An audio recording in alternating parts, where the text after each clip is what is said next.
প্রথমে পরিমাণ মতো গরুর মাংস ছোট টুকরা করে কেটে ভালোভাবে ধুয়ে পানি ঝরিয়ে নিন।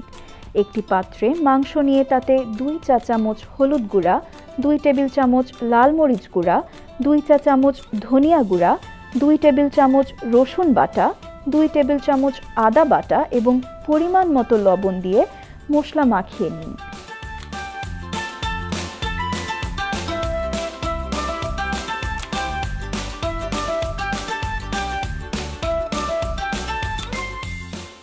এবার 1 কাপ ছোলার ডাল, যা 2 ঘন্টা আগে ভিজিয়ে রাখা হয়েছে, ধুয়ে পানি ঝরিয়ে নিন।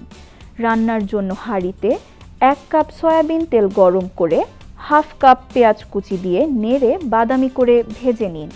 এরপর প্রয়োজনীয় গরম মশলা দিন।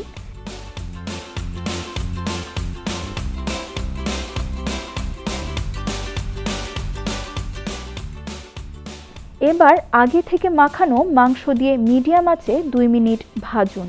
কয়েক টুকরো কাঁচামরিচ ও হাফ কাপ পেঁয়াজ কুচি দিয়ে আঁচ কমিয়ে আরও 5 মিনিট রান্না করুন।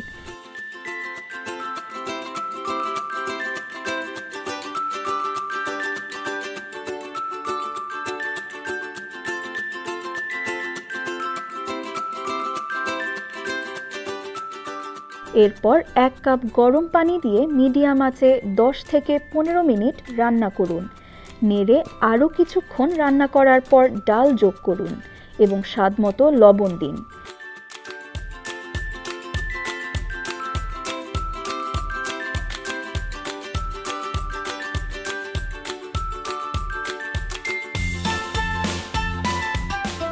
এবার মাংস ও ডাল একসঙ্গে কিছুক্ষণ নাড়িয়ে পরিমাণ মতো গরম পানি দিন, যাতে মাংস ও ডাল ভালোভাবে সিদ্ধ হয়। আঁচ কমিয়ে রান্না শেষ করুন।